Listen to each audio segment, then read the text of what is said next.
Truly, truly Kenya, Kenya, yeah. Hi, welcome to the Truly Kenya podcast. And this week I have the pleasure in interviewing somebody I've kind of watched over the years, Ari Nagel, also known as the Sperminator. I don't know if he likes that, but okay. So what he has done over the past year is to um, literally give away his sperm to families, couples, single women that are interested in becoming mothers, free of charge. He has, I think it's close to 100 kids or somewhere out there close to that number. If you really think about that, that's a lot of free sperm.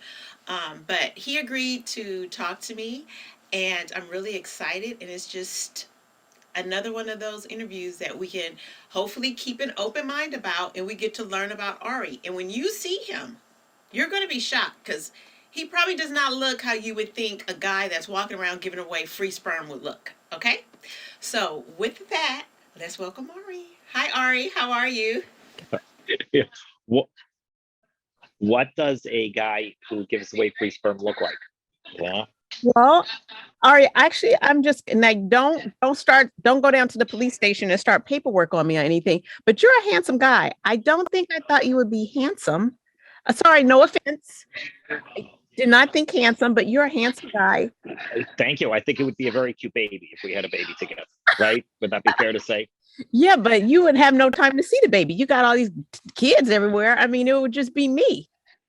I'm in the airport in Atlanta now. I'm going to go visit some kids while I'm here. Oh, are you really? So do you gather them all together? Well, sometimes, especially if they're similar age groups. Oh, But I have 4 kids in Atlanta, and one of them's birthday is next month, and he's turning 12. So I really want to make sure to visit them. The others are infants. In fact, my 100th baby lives in Atlanta, and I haven't met her yet. Huh? oh, you do have 100. You have 100 kids now? No, I have more. It's actually quite remarkable. I'm very, very proud of this. But on January 11th, the date 111, my 111th kid is born. So that's pretty amazing. Okay. All right. So, okay, that is amazing. Kids are beautiful. They're lovely. But seriously, are you low? I mean, what's happening? Okay. So how did you grow up? You're Jewish, eh, Very. very Jewish, like Orthodox Jew, like Shabbat dinner and all that? I grew up that way, certainly. Okay. Oh, you're not Not at anymore. dinner anymore. You're not invited. I think I'm a good Jew. Just it's just not the way I was raised, kind of Jewish, different kind of Jew. So now, how did you land here? Like, were you dating a woman? Did you have a best friend that was a woman that couldn't get pregnant? How do you just decide I'm going to help these women out or these couples? How do you get there to that place? Well, you do it once, right? And then the kid was happy, the moms were happy.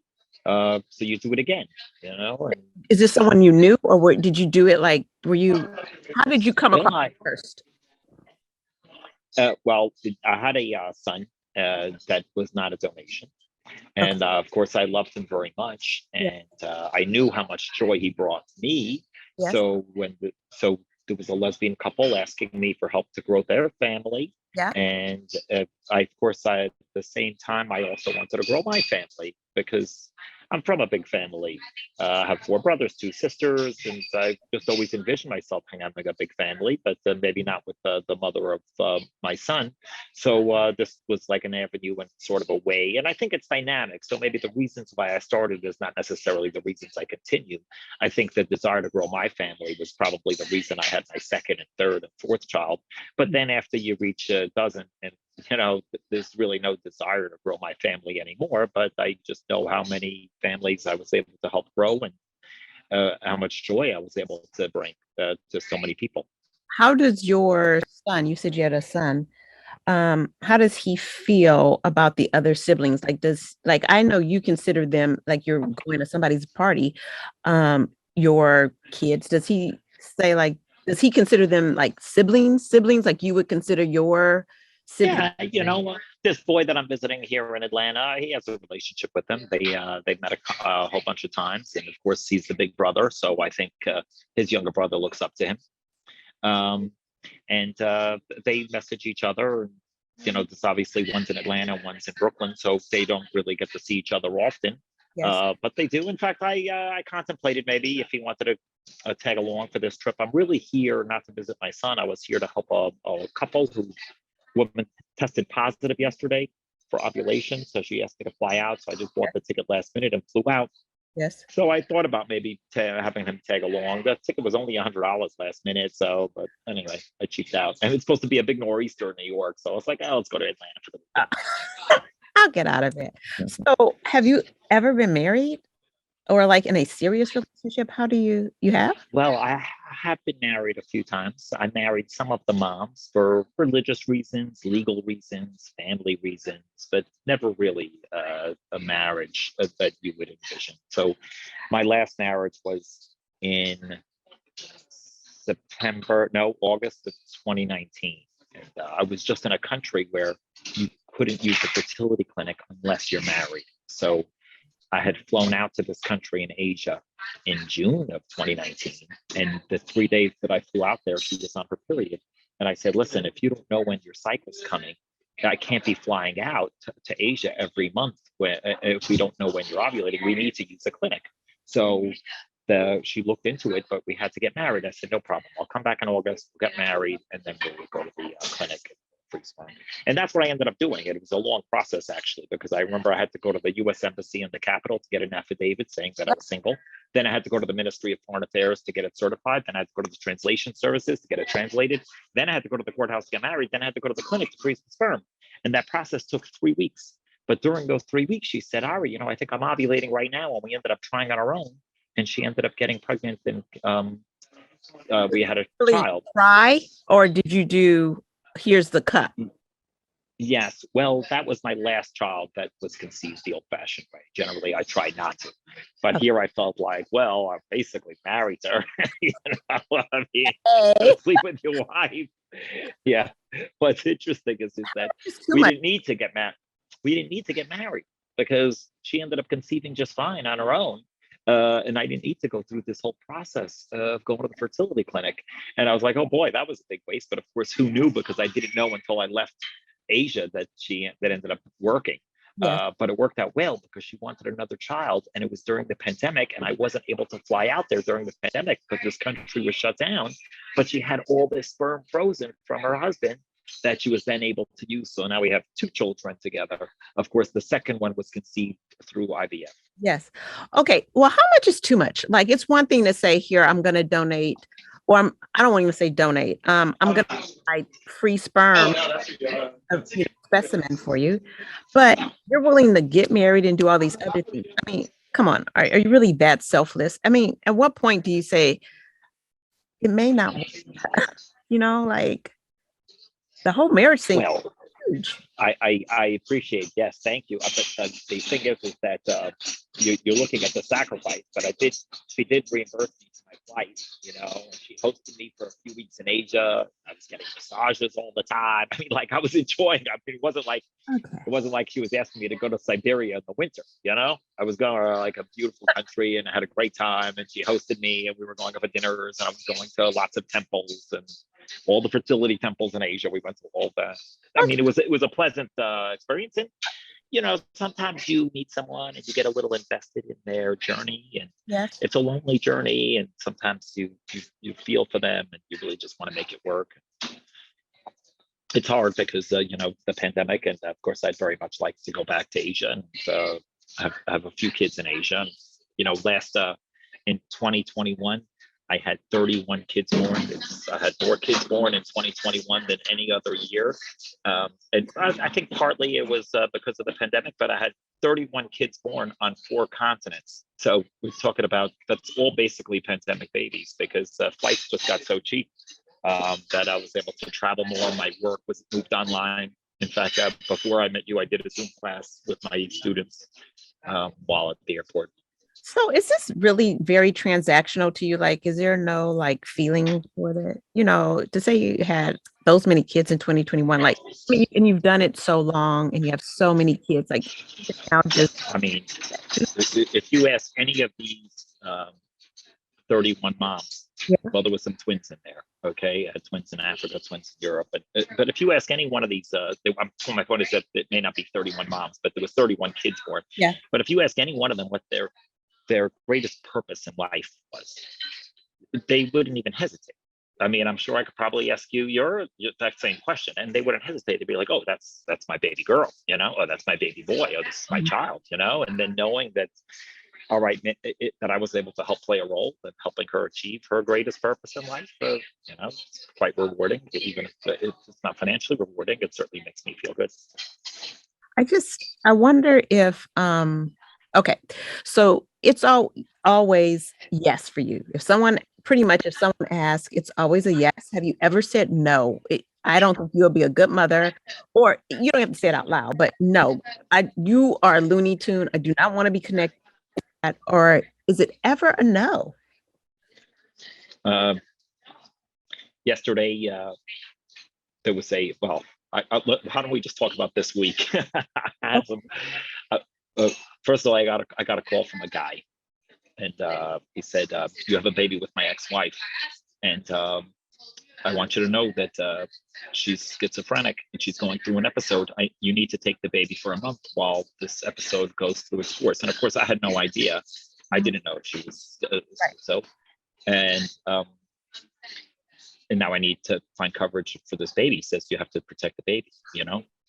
So I thought, oh, this is probably some crazy jealous ex-husband, it's probably baloney. And then I call her, and she was like crying, and like it was just, she wasn't acting herself. I'd never seen her act this way.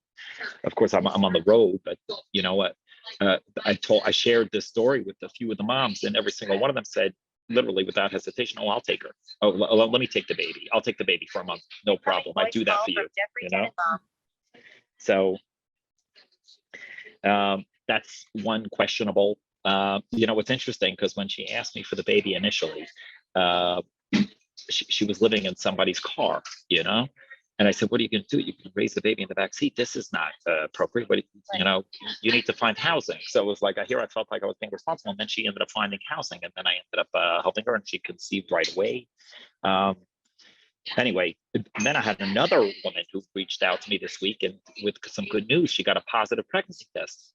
So I said, "Oh, congratulations," because we had been trying, and we actually tried like a year ago, and she miscarried, and it was a very traumatic experience. So I said, "Listen, you need to go to a high-risk pregnancy doctor because this is very, very, you already had a miscarriage. Immediately go to a high-risk doctor so that they could make sure to give you progesterone or just make sure that you are able to keep the baby."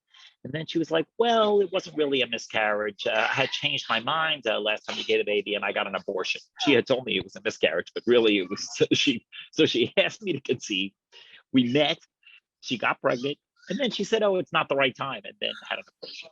Yeah, so obviously I'm questioning that decision. So I don't say no as often as I should. I think sometimes probably a little bit of vetting maybe is appropriate, but it's hard. Obviously, I'm meeting someone today for a donation.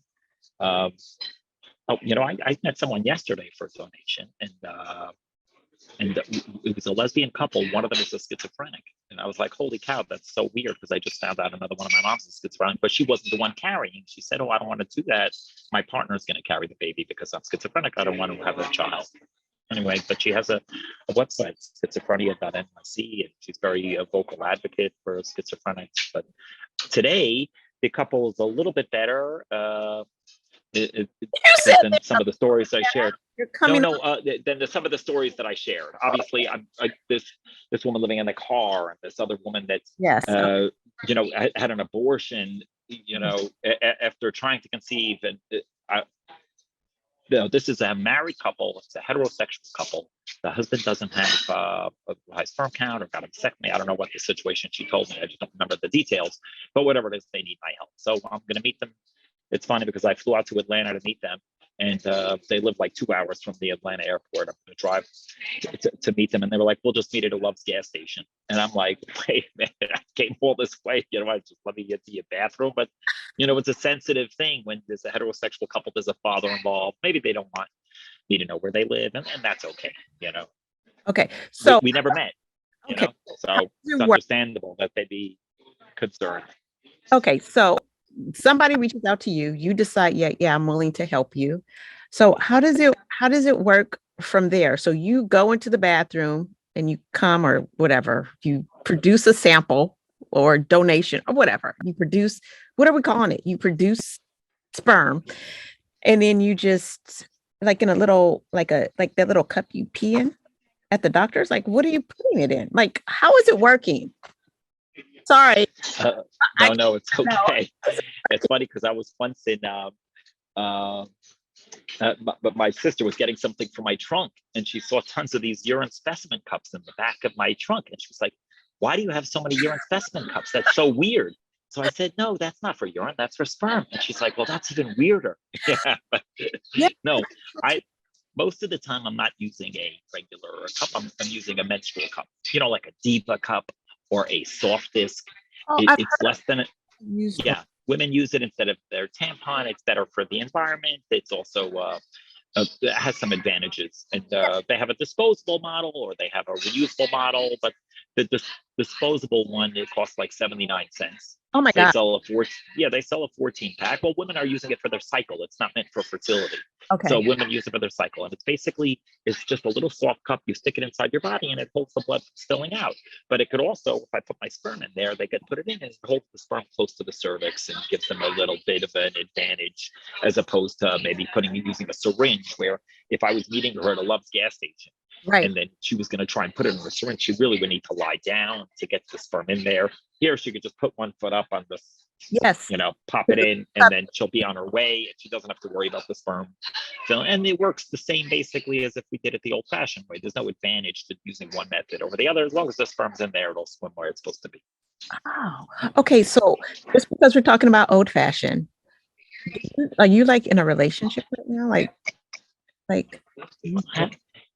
I had no, I'm not in a relationship. Of course, I have many relationships, but they're not of the romantic everyone that nature. But I understand that, but I'm talking about there's a lot of love between me and so many of them others. I feel very, very close to a lot of them, and they feel very, very close to me. So I'm not lacking love, but certainly of the romantic nature, no. Better than anybody, relationships take time, and unfortunately, nobody really wants to date anyone with 111 kids. I don't have the two things that relationships sometimes need, which is time and money, and I'm basically short on both of those. And not only that, if I had a girlfriend, even if she was understanding, I'm not being intimate with these women that I'm helping, so it's not like I couldn't be faithful to my wife or my significant other. The issue is that we couldn't be intimate last night because I would say, listen, I'm flying to Atlanta to help this woman grow her family, and I don't want to give you sperm tonight, and then I won't have enough sperm, because you want to have a 24, 36, 48-hour delay in between ejaculations so that your sperm count can get back to where it should be. So if I ejaculate twice in one day, that second ejaculate is going to have much, much less than maybe the first. So if I was freezing in a clinic, typically they want you to wait 2 to 3 days from your last ejaculate, so abstain. Well, no partner should have to accept that to say, well, we can't be intimate, right, because I have to make another donation later. your sperm lasts. Like if you gave it, like, could somebody get home? Like, so once you how long? Like, you need to use it within what? Immediately? Well, if I go to a clinic, they can freeze it and they can use it 10 years later and it'll be fine. But that's with an embryologist. They mix it, they freeze it in liquid nitrogen, and then they can store it for as long as you want. But a lot of times, a lot of my children are conceived that way with the clinic. Sometimes if their age precludes them from doing it on our own, or maybe if they have good insurance that covers fertility, or maybe if they just live a very great distance. In fact, I got a text just now from a woman who she reached out to me a couple months ago, but she didn't have insurance and she wanted to go with the clinic route because of whatever health conditions. So her tubes were blocked. So I told her, just get a job at Starbucks part-time they'll give you a fertility coverage, and then call me back in a few months, and then we'll go. So she just messaged me literally a few minutes ago and said, "Oh, I got my fertility coverage, so we're ready to move forward." So You um, you're really well thought, Ari. Okay. You have figured out the Diva Cup. You have figured out how to get fertility covered. You're really well thought out. You are just a wealth of fertility information.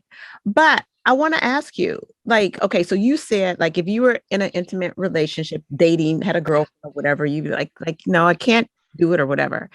I don't think I do not think her. I think one of the questions, if somebody was to enter into a romantic, like dating situation with you, would be could they even, like, if you're used to ejaculating by yourself, like, self pleasuring or whatever, how, it sounds like you do it a lot. You got, 1,100, well, one over 100 kids. How do you still get off when you are just with like a woman? Like, are you able? listen, okay, everybody's ejaculating uh, all the time. It's not just me. Yeah. Are they doing it as much? I'm sure many of them are. It's not precluding them from then still being intimate with their special someone. Okay, so I don't it still I don't works. think it's an either or type of situation. I think people are in healthy relationships uh, that are active sexually that are also ejaculating. So I don't think that's necessarily the issue. For me, I could still perform. The only thing is that then I would just be not ejaculating. For my partner, I would have to be saving it, and I don't know. That sort of thing's part of the fun out of it for me anyway. I'm sure it wouldn't matter as much, but that's really just part of it. Part of it is, I think, first of all, listen, I'm 46, so I'm not going to be doing this forever. I'm not going to be doing this when I'm 50. So I'll certainly explore maybe finding a woman who maybe loves kids and never Yeah. had children, who Oh, would be okay with having so many kids, or maybe another woman who has children already, wouldn't mind having 111 more. But uh, I'm not ruling that out. I'm just saying right now, while I'm helping other women grow their families, I don't yes, know if it's the best option. But you never know with love, and yes. it's not like something I can't walk away from if the opportunity presents itself. And I think I could say oh, I'm not gonna find a partner, but sometimes it just happens. But even if I'm not actively seeking one out. Yeah. So I was going to ask you about your end game. So it sounds like what you think around next, what, 4 years? By the time you're 50, you may move on to something different. Well, I don't have to move on to something else. I could just try and be a good dad to the children that I have. I mean, there's some kids that I see all the time, but there's also some that I've never met. So there's all different kinds of families that I'm helping, but it's dynamic and it changes. And I already hands down bit off more than I could chew. So I'm struggling already. This donation that I'm making, they're going to give me back the $100 that I paid for my flight, and then it's also allowing me to visit my kids. So if she was ovulating in a state that I didn't have children in, maybe I would have said, listen, you just come to me. But I knew she was ovulating in Atlanta, and I had 3 kids. I have 4 kids in Atlanta area, so I figured, oh, let me come into Georgia. So by continuing to donate, it's also allowed me to spend more time with my kids because I'm able to visit kids. I have kids in 20 different states just in the U.S. Wow. Okay. So do you think, were you lonely as a kid? I'm just, Yeah. No, I had a very traditional, very happy childhood. I mean, I was a middle child, so in some ways, I think perhaps I was lacking attention. I had my sister was the oldest, so she was the first child, and my next was my big brother, and he was the first boy, and then I had twin brothers that are a year older than me, so they got a lot of attention because twins were very rare then. okay. For fertility treatments. And then I was born 18 months after my twin brothers, and I was just another boy. I think, and then of course my younger brother was the youngest. So I was a typical middle child, and I think sometimes I try and give extra attention to my middle children. So that, but I remember having a wonderful childhood, and of course I sat around with my family every Friday night, every Saturday, and we'd sing songs and do the regular Sabbath meal. And I sort of like, well, I never really do that with my kids. I'm never certainly sitting around with all of them, but we're never sitting around a table having lunch and singing songs. It was a nice childhood. my parents just celebrated 54 years of marriage last week. So um, I think, like, I have kids too, so I have 3 kids. Um, but okay, I know kids are fulfilling and, full of love and an opportunity for you to love, but you think on some level you're lonely? I mean, because the love yeah, you're getting from a mate is different than that you're getting from all these wonderful kids. Do you think that you're lonely and that? yeah, not, no, I really don't think so, because I'm not lacking any love in my life. Um, I have so many people that love me. I think uh, I was in Florida this past week, and I just spent it with my mom, and we just had such a nice time. Uh, yeah, no, I'm definitely not lacking love. And then as far as the intimacy part, I am jerking off like every day or every other day, So it's hard to get horny and like be wanting that, but the desire. So sometimes a week goes by and nobody calls me, and then all of a sudden I'm like, wait a minute, I'd like to find a partner, but it doesn't last very long. It's rare that the week would go by and nobody would be ovulating or reaching out to me. It usually happens if I'm on vacation, but New York City is usually my home base. It's always quite busy. Have you experienced like you come across very selfless, like you willing to jump through all these hoops, and if I have to marry you to help you have, things that you're willing to do. But do you have any regrets? Like I know you have Yeah, the kids, but do you have like yeah. any regrets? Well, I could armchair quarterback some of the decisions that I made, and in Tell me hindsight, the worst you, one. The worst. well, I shared with you a few of those stories Okay. that maybe they weren't the best the judgment calls, but at the time I really didn't have all the facts. Obviously, I had 5 women that sued me for child support, so I love those kids. So it would be very, very hard for me to then go back and say, well, Wait, wait, wait, I wait, wish I didn't donate to them. Yeah, wait. well, it wasn't the arrangement going into it, but out of over 100 women, it's just a matter of time before some of them are going to go back on their word, and a few of them did. But that's not what's shocking. What's shocking is not the 5 women that went back on this word and sued me. What's shocking is that there's over 100 women that kept their word and were honest when they could quite easily So can I tell just you something? collect a check for the next 21 years. And I to don't me, think that's remarkable.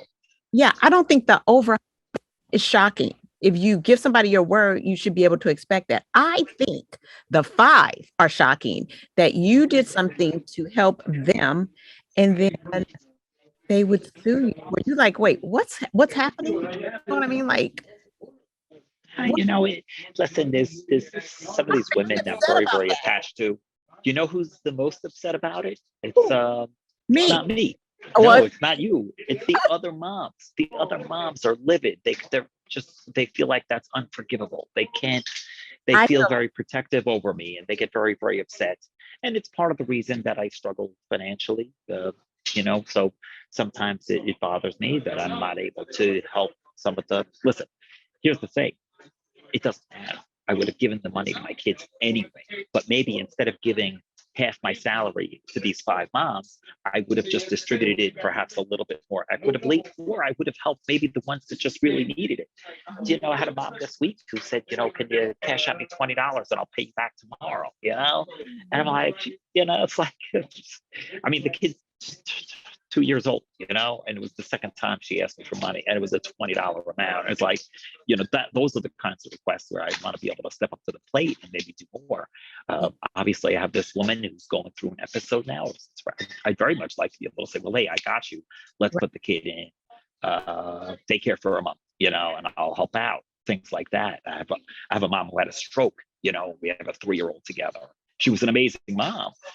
She was working, she had her act together, but Yeah. then when the kid was 1 year old, she ended up getting a stroke, and it might have even been related to her stressful pregnancy. Or anyway, point is, she's struggling now, and I'd very much like to be able to provide help for her as well. So in the end, they didn't really take the money away from me. I think in the end, my money would have gone to my kids anyway, as a lot of most parents would do that. I think the difference is that it's basically going to these 5 moms, as opposed to maybe the ones that need it the most, or maybe just showing up to Atlanta and I'm going to visit my 11-year-old son whose birthday's next month. I would have liked to come with a $50 gift card to Xbox or something, and then in the end, I don't always, I'm not really in a position to do that because of I struggling financially. And then maybe I would have had a better, more secure lodging so I could host my kids more for the weekend. Now I'm more transient. I'm mostly visiting different kids and staying by the moms. So, okay, so do you have a place, like your own place, like that you live in, like your own apartment or? I did, but once I got hit with so many of these child support lawsuits, now I'm more transient, especially since COVID hit. And of course, I'll be sleeping in Georgia for the next 2 nights. I don't know where, but I'll just probably go visit my kids. I don't really need to pay for hotels generally. I have places all over the country where I can stay You just by, and of go course outside the country as well. house to house, like, Yes, okay. yes. Of course, mostly in Brooklyn, but of course I have some Florida Yes. homes that I visit a lot in the winter and things like that. Oh, okay. And teaching, do your students know who you are? Usually not. Yeah. I used to say the first day of class, don't Google me, but of course that doesn't work. Yeah. As soon as you say, don't Google me, we can Exactly. to Google you. They'll check my rate my professor, but I don't know if they really know. The vast majority of them will not know who I am. It's rare that you'll find someone who recognize me, or something like that. Of course, it's been a while since I've had, since 2019, we've basically been online. So Oh, that's true. yeah, but Yeah. the gravy train is over. I go back in March, Monday, Wednesday. Why do you only want to work 2 days a week when you have all these kids? That's full time. I'm doing like hybrid. I'm curious, huh? Yeah. What do you mean? Because I have all these kids, I want to spend time with them. Well, I I don't want to work more. I want to work less. If you worked more, then maybe you would have more money to get the thing. Not really. The money gets taken. I don't get my paycheck. My paycheck's garnished. Oh, So if I make more, it's more is taken. Yeah. Oh, okay. Oh, okay. So you have kids of all, like, you do not discriminate. I saw a picture. You had black. You look like you have moms from anywhere. There is no discrimination with you. That is correct. Yes. Okay. In the end, all races, nationalities, orientations, and I have children with trans couples, and of course, most of them are lesbian couples or single women that were just approaching 40, were meeting Mr. Right and wanted to have a child. And then around half of them are lesbian couples. But then, of course, like today, there's some heterosexual couples that I have kids with. And then there's a handful of trans couples also, where maybe there's a trans man in the relationship who needed help Okay. to get his partner I pregnant. see why people would choose you, though. Like I've already said, you're handsome. You're very like soft, like seem very easygoing. It seems like they wouldn't have a problem out of you, like trying to tell them what to do with the kids and stuff. I think that would be a selling point, but you are not selling, so that would just be attractive. And I'm using the free airport Wi-Fi. So I lost you for a second. But no, I'm not selling anything. It's always free. This woman that I'm helping today is going to help reimburse me for my flight, but I really did try and cut the expenses as little as possible. I bought the ticket very last minute because I literally bought it late last night, and the whole ticket was $100 round trip. And then, of course, they wanted me to drive to where they were, so I picked up a rental car. But in the end, if she had went to a clinic, it would have cost 5 times the amount. And they would have gotten a quarter of a sample. It would have worked less likely because when you donate to a clinic, they take a guy's ejaculate and then they'll break it up into different vials, and then they'll sell each one of those vials, for probably 4 or 5 times the amount of what she's then going to end up reimbursing me for my flight. Oh, and with you going directly to the source, she's getting all of it. Whatever you had to give, she's getting it all. She'll get all of it, and if she wants to try again tomorrow, we'll try again tomorrow. And then not only that, but when you freeze it, sometimes you lose half because it doesn't survive the freezing process. So, and then they'll break up the vials. And of course, we're just going to be trying our own. We're not going to be trying with the clinic. So, but it's not it's a numbers game. Ultimately, in the end, even if you went to a clinic and you did IUI, which is the less invasive procedure where they just take the sperm and they put it inside, it only works around 8% of the time. Maybe with medication, it's working around 15% of the time. Okay. So that's not a very good success rate because that's a failure rate. And that's with the clinic. And sometimes if they're buying the sperm and then paying the doctor, it could cost a few grand. Of course, you could shop around, maybe get a midwife to do it. But ultimately, in the end, it's probably costing you on average over $1,000. So if it takes 5 tries, as very often it does, even if there's nothing wrong with you, with a 15% success rate, it's a numbers game. You got to keep on trying. So if they could try with me, and then if it works the first time, great. If it works the 5th time, that's also okay, because they're not going to run out of funds. And they feel very, very stressed out if they spent $1,000 each time and it took 5 tries, and all of a sudden they're out $5 grand and they have nothing to show for it. But if they're only spending $100 or $200 each time, or most of the time they're spending zero, because if they're local in New York, then they spend literally 79 cents. Then they could keep on trying, and it takes a little bit of the stress out, because if it works the 1st time or the 5th time, it doesn't really matter. They'll have the baby in 2022. If you could be anywhere doing anything, what would you be doing? I'd be in the Atlanta airport podcasting with you. Come on, of course. No. I have a great life. What's funny is that, I'm so broke. Literally, broke is a joke. I have literally not 2 pennies to rub together, And if you look at my bank account, it will verify that. It's like literally I have no money, period. I'm living paycheck to paycheck. But I have a great life. I mean, here I am. I'm on vacation in Atlanta. The Sigoris are coming. I pop out to Atlanta. I'm going to go visit my kids, and I'm so super excited to see them. And I think my kids bring me so much joy. I have so much love in my life. I think I'm like the Elon Musk of love, and joy, because that's how much, there's so many people that love and care about, and that I love and care about. And I think it's very rewarding and fulfilling. So, you know what? And I do think you come across seriously as a very nice guy. You don't come across. My email's niceperson@gmail, but they didn't verify it. That's Google. Wait a minute. Nice person. Okay. So, but I think also your Instagram name is what? It's Cute Professor. Okay. I had an ex-girlfriend come up with that. Without selling yourself. I think that you are a cute, nice guy.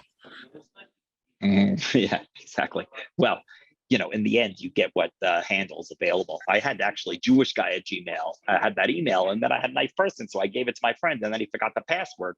So I was like, man, I'd really love to get that email back. Anyway, it's funny because sometimes people ask me, well, why do they choose you? And I think a lot of times the reasons is just because it's free, and they can afford it. So because I'm not charging anything. Yeah. Well, it varies, and you could ask 100 moms, and you'll probably get 100 different reasons. So sometimes I have reasons. I'm telling you. I told you. Yeah. You're attractive. You're a professional. You're probably smart.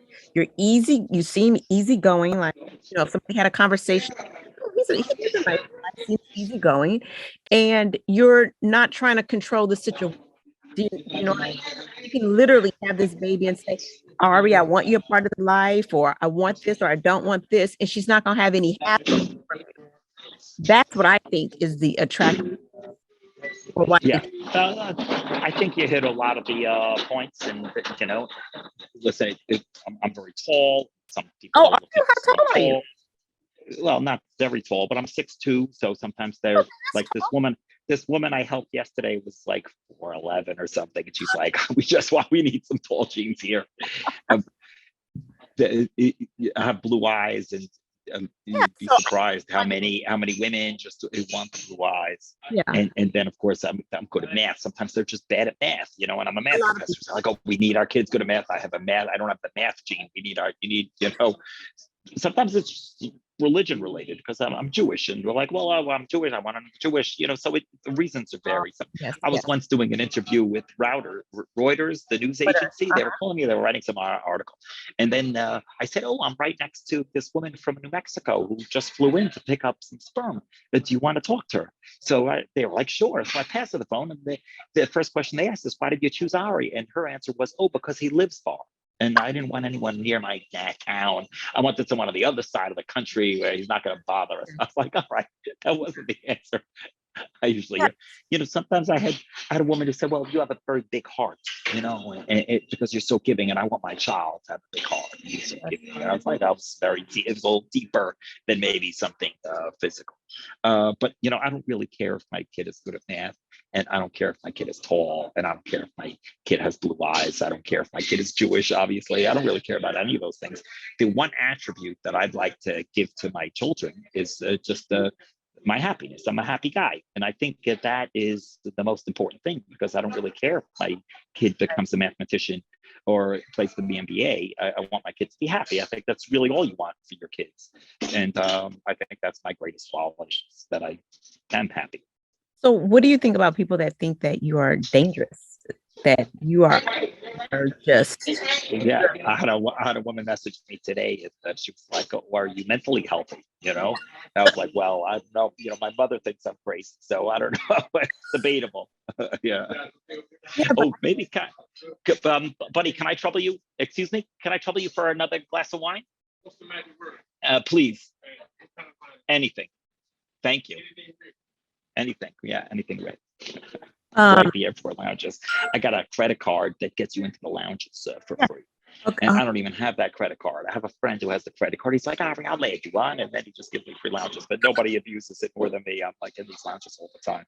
I love the fact that you don't care about how broke and cheap you are. I don't know if I've ever seen that up close. I just, okay. Yeah. Well, oh, thank you. I appreciate that. 25.5% gratuity. Yeah, of course. I got you. 24.5% of zero. I'll do the math. Yeah. What about writing a book? Yeah, I'm busy writing like Facebook messages all day. That's really what I end up doing with a lot of my day. It's just responding, helping women track their cycle. It's so shocking how many women just don't even know when they're fertile. But yeah, that would be a good idea. You never thought about it? Come on, you got a lot of stories. Like 5 years ago, the New York Post put me on the cover, and until then I was quite private. And then they were like, "Oh, we're doing a Father's Day story, and we're featuring a couple different dads. You want to be one of the dads featured?" I said, "Sure, no problem. Why not?" I thought it was going to be a fluff piece buried in the paper, but there were no other dads. It was a bit of a setup, and then they put me on the cover, and then I got a lot of. I was having like 2 or 3 kids a year for like 10 years. It was really only recently that I started to have more than a dozen kids a year, but well, anyway. I forget what the point was. But okay, so the article was it a good? I mean, was it? Oh, I remember. Yes, sorry. Yeah, terrific. Thank you. The first 2 people that reached out to me one was a lawyer, and he's like, "I want you to write a book, Ari, and we're going to sell this book." Okay. And he wanted to represent me. He says, "I'm going to get 10% of this, 20% of the books, and 30% of endorsements or something." In the end, I probably should have signed it because I haven't quite figured out how to monetize, anything what I'm doing. But that's why I brought up that story in the post. And then the second person that called me was someone related in the porn industry. Like, "Oh, Ari, we want to do a porn." I was like, "Listen, I'm a college professor. I have kids. I don't really know if that's appropriate." But then they started showing me the models that I'd be having sex with. I was like, "Oh, maybe. Yeah. Yeah. But no, I really do think that you should write a book. It's a little sad. It's a little sad, but I haven't read a book in a long time. I read a lot of textbooks because I'm teaching and I'm always reading textbooks, but I haven't read a book, and that's not a good quality. I think I should read more, but I'm not. So yeah, I don't know if I'm qualified. I went to yeshiva. It was like a parochial school, so we spent Yeah. like 3 hours a day learning Aramaic, and we learned a lot of very impractical things. And then like the English subjects were sort of just tacked on the end. I don't know how great of a writer I'd be. I have an 18-year-old son. I think maybe he might be more equipped to maybe ghostwrite for me, or maybe write a book, perhaps from his perspective of what it's like to have over 100 younger brothers and sisters. Yeah. And when I'm saying writing, it doesn't literally mean that you are writing. You could just be taping your experiences. You could just be recording your experiences, and then a transcriber comes in to write. By Right. then you may have a publisher. You know what I mean? So I Yeah. think it's because you're I definitely. think I could write a book on just my week this past week. I don't know. I really think I that. had a woman reach out to me this week. She lives in Alabama and had a kid in Alabama, and my kid's mother works with her, so they work together. And she reached out to me for help. She was like 46 or 47, so we're going to need to use her fertility clinic. So I was advising her, maybe we could go abroad. Actually, she had fertility coverage, but she would still need to take donation at that age. Anyway, then she started to share her story, and she had 2 children, and then the father of her 2 children, who she wanted to include in their lives, ended up murdering her 2 children. And then she was asking me for help. And I was like, how does your heart not go out to this? And her kids weren't infants. Her kids were like 10 and 16. And then they were murdered by the father of the child. And then she said, and I'd love for you to play a role in the kid's life. Like, she still didn't give up on the fact that she wants her kids to have a father.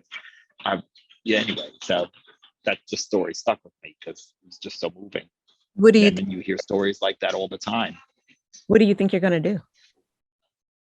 I try and help whoever asks. I don't know if you're aware. I don't really have a vetting process. Yeah, I do. And trust me, after that first lawsuit, I would have had a vetting process. There's no paperwork. You can't make these people sign some paperwork that they won't. Yeah, you would think so, but the laws are not quite up with the time. So I'm sure eventually that'll be a process. I think where you live in California, it is possible in some ways, perhaps, to get some kind of protections. I think it's not just protections for me, but also protections for these women, because the scariest thing for these women is that the donor or the biological father would then file for custody of the child. So they very, very scared of that, which in some ways makes me more appealing, because like, oh, well, he has 111 kids. Obviously, he's not going to file for custody. But I think a lot of guys would probably help. I mean, listen, there's, 15 million lesbians in the country. They all want to be able to have children, and going to the clinic route is not really an option. Very few states actually mandate any kind of fertility coverage.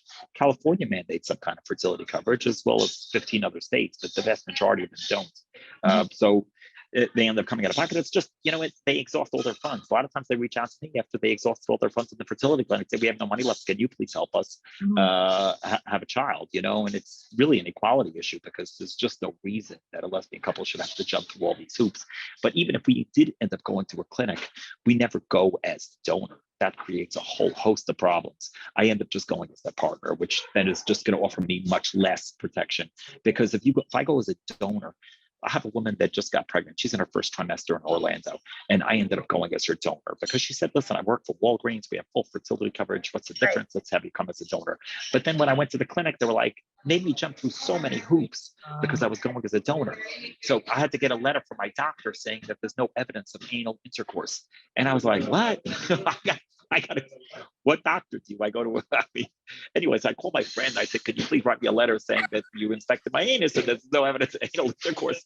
And but if I went as a partner, we don't have to go through any of these hoops. We don't need a lawyer. We don't need this. We don't need that. We can just help out. And the fact that I've been sued so many times, really, there's very little left to take. And I think in some ways that's the best way to get protection from child support. It's like, listen, I'm not ashamed to advertise how broke I am, because then someone who's looking for a paycheck is really not going to use me as a donor. They maybe have to use. That's still upsetting. And it still upsets me that they sued you for child support. But although when I get a parking ticket, it upsets me, But if the money's going to your kid, it's hard to really be too upset about it. Then you don't get upset because I'm upset. So it works out perfectly. You're not upset. Okay. Good. Um, That's what I tell all these women because they're stressing out so much. This couple yesterday was so stressed out. We want another donation. Could you come twice? We're nervous we're gonna miss it. And I'm like, donation so is what many of it's them. called. Okay, donation is what it's called. Okay. Yeah, yeah. Well, what's funny is that when you go to a clinic and you get paid for it, that's called a sperm donation. But there's no donation about it. The Yeah. sperm donors are getting paid. I think what I'm doing is a genuine true donation because I'm really not getting reimbursed for anything. But I don't stress enough. I think in very many ways I need to stress more. Well, the And I state think sometimes that helps because maybe the child will be perfect because the mother stresses too much and I don't stress enough. So maybe the kid will just be perfect right in the middle. Well, the state of New York thinks you're a walking sperm bank, just a traveling sperm bank, don't they? Didn't they send you a letter to cut it out? Yeah, they did. This was right after that article came out in the New York Post. They sent me a letter to cease and desist and to apply for a license for a clinic. And in the end, I wrote them back and I was like, well, what if I don't produce the sample? What if the woman produces the sample for me? Would that make it legal? Or what if I don't ejaculate into the cup? What if I ejaculate on their body and then they scoop it up and put it inside? And I started to give them all these like ridiculous scenarios. And they're like, well, actually, we reserve the right to prosecute you in the future, but everything you're doing now is fine, Oh, yeah. I think you should write. Ultimately, in the end, they can't regulate two consenting adults Right, having children. right, getting together the way they choose to. I agree with you. I'm still stuck on the book thing. I really, you got a lot of good stories. And for you to say like, "Oh, I don't know if I'm really equipped." Do you know that you just rattled off like 15 states that may have fertility insurance? And you know a lot of stuff about this on both ends. I mean, you were able to tell me how the woman would take what you donated to get probably most efficient way to get pregnant by it using that Diva cup. You really, from every point of view, every step of the way, you have a lot of good information. Yeah, and then it's every country has its own laws as well. And the U.S. is the wild west of fertility. Just the fact that it's legal for a guy to say, "I could be your donor," and then go to a clinic and do that. Most countries, even like Western countries like France or Germany, you have to be married in order to even go to the fertility clinic. And obviously in the US, that's not the case. It's, even in the US, we just say we're partners. They don't ask for a marriage certificate. Right. Turkey just had a currency crisis. So they had terrible inflation, but they had very good fertility clinics. And I had this woman from Uganda who's living in New York. She lives in White Plains, and she was looking for a cheap fertility clinic because even though she's working, she's a paralegal and she doesn't get fertility coverage. So I suggested, they just had the lira, the currency in Turkey just crashed. Let's use this clinic in they're quite advanced in Turkey. They have their own labs. They're very, very good. Because I was in Georgia, the state, not the country. Now I'm in the state, but I was in the country this past year. And in September, and we ended up going to the fertility clinic there, and they sent all of the embryos to Turkey to do the testing. So they're quite good at fertility clinics. And then they've been in the news lately because this president, Recep Erdogan, is like having rampant inflation in the country. So now this cheap country just got much, much cheaper. The dollar's super strong there. But the problem is that Turkey requires marriage. So she was like, "Oh, I'm from Uganda. We could get a marriage certificate tomorrow for $20. I'll just order one." Like it's such a corrupt dictatorship in Uganda that was, "Oh, we'll just get a fake marriage certificate. It'll save me a lot of effort because you just get a fake one. And then I'll have my fourth marriage and we'll just go to Turkey and take care of it." Oh, did you say you've been married? You've been married 3 times? Yes. Yeah, but they were all fraudulent marriages of convenience. Okay. All right. Well, I'll be married a few more already because I had this couple. I had a child born recently with a Muslim woman, and her parents aren't accepting the baby. So she was asking, even though she's in a lesbian relationship, they don't accept that either. They're from Afghanistan, and they were like, "Well, maybe if we get married, then the child you're Jewish, more accepted." Yes. Yeah. Well, she found an imam actually in California, even though she's from Maryland. She found an imam in California that said no conversion necessary. We'll just marry you via Zoom and it's going to be okay. So, You may do that. Listen, there's a billion Muslims. A lot of them are very moderated. Well, Understanding of lesbian lifestyles. okay. So I'm stuck on the book. I'll be looking for something to come out that say you signed with certain publisher. What about the porn? You didn't think that was the best idea. Even though you're 6'2", of the Sperminator. Yeah, even though you're 6'2". No, I don't think so.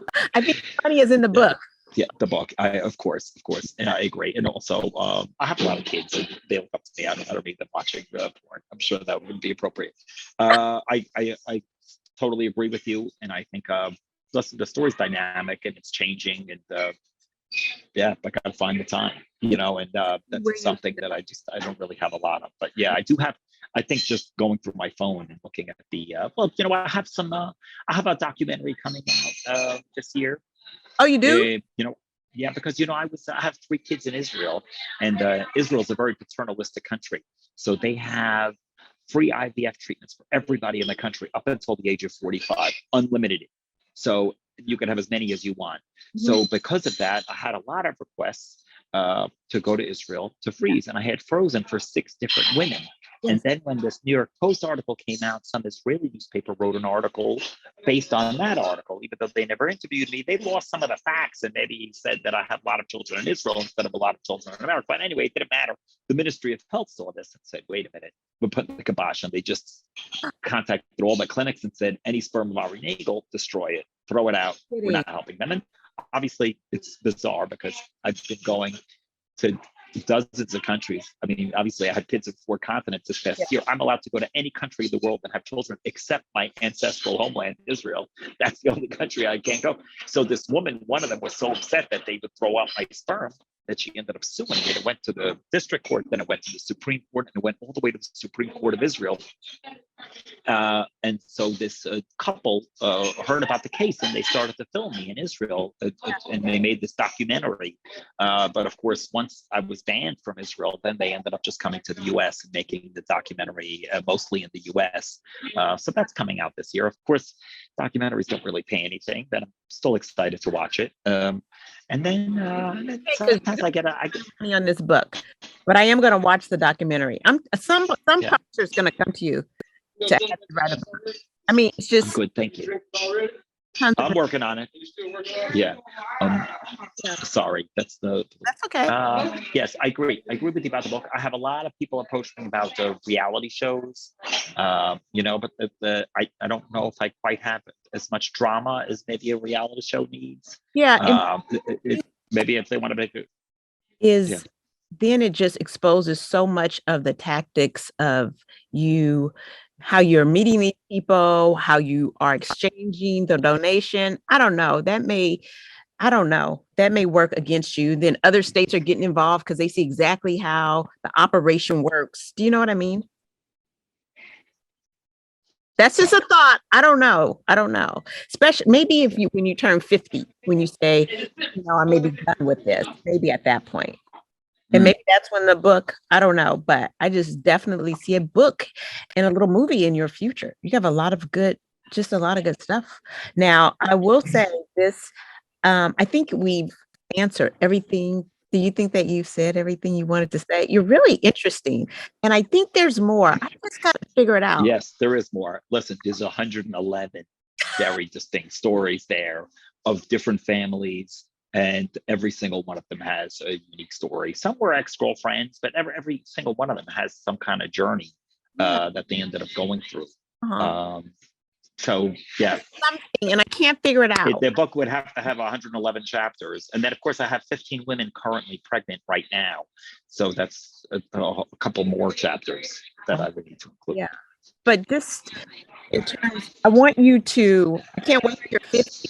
Can stop and then just meet somebody, and I guess you both broke together. I just want to meet somebody. It's never going to stop. It's getting worse and worse. Okay, first of all, I have 111 kids. That means I have at least 2 birthdays a week.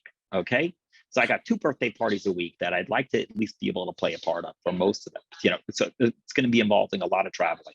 But then wait, I have 15 women pregnant, so that means I'm going to have an actual birth probably twice a month over the next 9 months, but it's continuing. So it's not getting better, it's getting worse, because ultimately in the end, I just spent this past week with my daughter in Jacksonville, but I actually picked her up and I took her to Orlando, and she got to play with a couple of her siblings. And I was actually in Florida the past 2 weeks. I have 12 kids in Florida. I got to see 5 of them. I was there 2 weeks and I got to spend quality time, but I got to spend quality time with just 5 kids.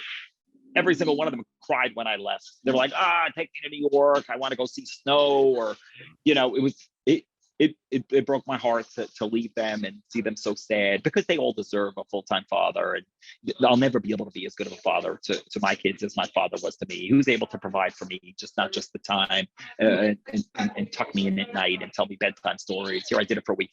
Now, if I spent this past week with my daughter in Jacksonville and I want to do that for each of my other kids, that means I can't get to see her again for another 2 years, And then what kind of relationship is that, where I only get to see her 1 week every 2 years? And then that means I'm only seeing her 9 times until she turns 18. So maybe It's almost untenable. Maybe we should slow this train down. That ship sailed, but yes. But then Okay. you have this, like today's this married couple, so there'll already be a dad in the picture. So, and then, my retirement's coming soon. But of course, I'm just retiring from making the babies, not from taking the babies. But so listen, in the end, ultimately, my retirement's going to have to be phased, because if there's a family that I already helped and then they want another child and they don't want to go to a different guy, that's going to be a little different. So I think I'm going to be stopping maybe helping new families in the next few years. But then if there's still a family that I already have children with, and then they maybe want their partner, or they want to have another child. So there'll be some kind of phase for that. So I think, like your long, long list of children, this interview could go forever. And I want to touch bases with you again later at some point to see where Book's finished. I'm going to go on a book promo tour. We'll come back to the podcast. That's right. So, nice guy. Was it nice person? Nice person. Nice person at Gino. Person. Yeah. I appreciate you. I appreciate you sitting at the airport to talk to me. That was nice. That's a nice person. Sure. And then my sister lives in LA, so I'm out in LA every once in a while to go visit, but I have no kids there. Oh, not yet. So I would have to say. But sometimes we go to Tijuana to use the fertility clinic there. So I've done that a few times. It's so silly, because you go to San Diego and it's just the most beautiful city in the country. It's so gorgeous, and then you literally just cross the border, and all of a sudden it smells like sewage. It's like so disgusting. And I'm like, why do these women have to cross the border to get medical treatment in Tijuana? It makes no sense. We do everything else better, except somehow we can't figure out how to do this efficiently and effectively. Our healthcare system is broken. Well, it's shocking you don't have kids in Southern California, but LA winters are nice. LA winters are nice, yes. But okay, so I'm gonna reach out to you again, because I want to see, and I want to hear some book progress. We know you're gonna have 1 million stories. You could end up with like 100 kids by the time you're 50. It's a lot of kids, but you be safe and you be careful. And I'm glad now that you're so broke that maybe it's a good thing you do have all these mothers that you can stay with. I don't have to worry about you on the street in a tent or living under the subway. So, look at God. Look at God. He has provided for you, Totally. You know what I used to do with my discretionary income? What? I used to travel. I traveled all the time. I used to travel all over the world, not for donations, just when I was younger. That's what I used to do with my discretionary income, because I didn't have a lot of expenses. And then now I have no money to travel. I'm literally completely broke. But of course, I have free vacations all the time, and it's so much better, because it used to be I used to land and then I'd have to navigate to let me find a hotel. Now I get picked up by the airport and they'll take me and they'll show me their city and they thank me for coming. It's like it's a whole new kind of way to vacation. Your little kids love you because you're a talker and they are a talker. Y'all just be talking. You and them little kids, don't you? You guys Daddy wants to talk now. That's some chatterbox. Daddy wants to talk. But listen, okay, so I am going to touch in. I have to go. I can't believe it's come to an end this quickly because you have so many stories and I would love to hear them all, Good. everyone. Terrific. Let's give a shout out to Sebastian. He has the next birthday. He's turning 6 in Harrisburg, Pennsylvania. I spent Okay, his last birthday with him. sixth birthday, Sebastian. You know what's interesting? Let me just share one last story about Sebastian. Okay. It was a lesbian couple. They Yeah. came to me for help. The birth mother, at the time I didn't know, Yeah. she was a little autistic or something. Okay. Anyway, this lesbian couple broke up. And then the lesbian couple, the non-birth mother Yeah. had full custody of the child. Okay. So this woman who wasn't the birth mother ended up getting full custody of my son, Sebastian, but then just last month got married to a guy. And now for the past couple of years, even though they recently got married, they've been living together for the past few years. This couple has been raising my child Okay. for the past few years, but neither of them are biologically related to this child. Okay. And it's funny because I remember when we celebrated his last birthday when he turned 5, and like me and this other white dude was doing like 1, 2, 3 weed with my black son. You know, and we looked like a nice gay couple adopting a black boy. It was very, very funny but anyway, Little that's Sebastian. Happy birthday. Happy birthday, Sebastian. Well, like I said, I really do appreciate your time and you sitting in that airport, but they had free wine. So everybody was a winner today. Absolutely. And I have another heterosexual couple next week. She just got her period today. I don't have time. And she wants. I don't have time. She's in India. I might go to India next week, which is also very exciting for me. Oh my gosh. Okay. Well, she has vaginismus. I don't know if you know what this is. You can't stick things in her vagina. She has a fear or tense up. She has anxiety. Listen to that. But that's the story you end with. We should that story. I've never heard of anything like that. Me neither. But you keep on learning. I know. Keep on learning. But you listen, you be safe. And we're going to talk about India because I've never heard of that condition. And I can't believe now you are teasing me with that story and I can't even get the end of it. So when I talk to you, you'll be able to tell me if it worked. When you went were you able to help her? You know, is she now pregnant? Yes. So that's my next project is I got to get the visa. But okay, thanks. It was so nice chatting with you, Kenya. I appreciate you. Thank you, Ari. I don't have kids in Kenya. I was in Kenya in 2019, but I don't have kids there yet. Beautiful place. I don't know if you're from Kenya. Yeah, it is a beautiful place. Yes. Yeah. But, you know, I do have kids in Ghana. I went to Ghana September of 2019. I promised you last story. And then what you say. You're lonely. You're lonely. No. This is a crazy story. Yeah, you are. We had this baby. She used a surrogate. You not want to say goodbye. You do not want to say goodbye. You're still talking. No, I do. I promise you this last story. No. She used a surrogate and she in Ghana because it's more affordable, but she lives in Missouri. So we made the baby in September of 2019. In May of 2020, when the baby was born, she couldn't go to Ghana because of the pandemic. So the baby was stuck in the hospital. They kicked the surrogate out of the hospital because they don't want her to get attached to the baby. She couldn't get into Ghana to pick up the baby. The baby's stuck in the hospital for 11 months.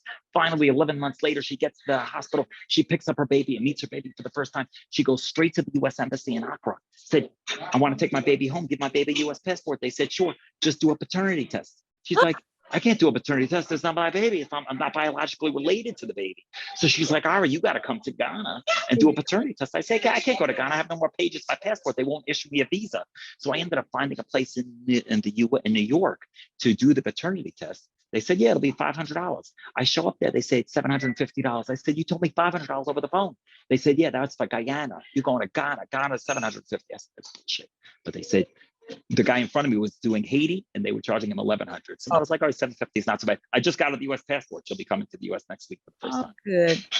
Good. Okay. Thank you. Nice chatting. All right. Thanks, Ari. Bye. Okay. Be well. Bye-bye. Bye. Okay. So that was Ari. And I don't care what Ari says. Ari is lonely. And he likes to chat, but he's another one that was super open to answer all of the questions. Now, I had his interview structured very differently, but it really turned into more conversational. And I'm sorry that I didn't have more time with him because he had a lot of good stories. And I really do think he should write a book. But now you know, if you need free sperm Ari really doesn't seem like he says no. And he is 6'2". He has pretty blue eyes. He's a professor. Now he is broke, but you do know he has some earning potential if you probably had a kid with him. But we appreciate Ari, and I am going to follow up with him. And I really do hope that he writes a book.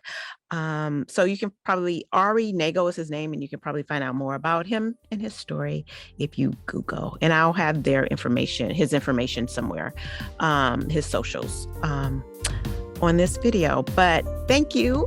Another good interview. All right. Thanks, you guys, for watching the Truly Kenya podcast. Bye.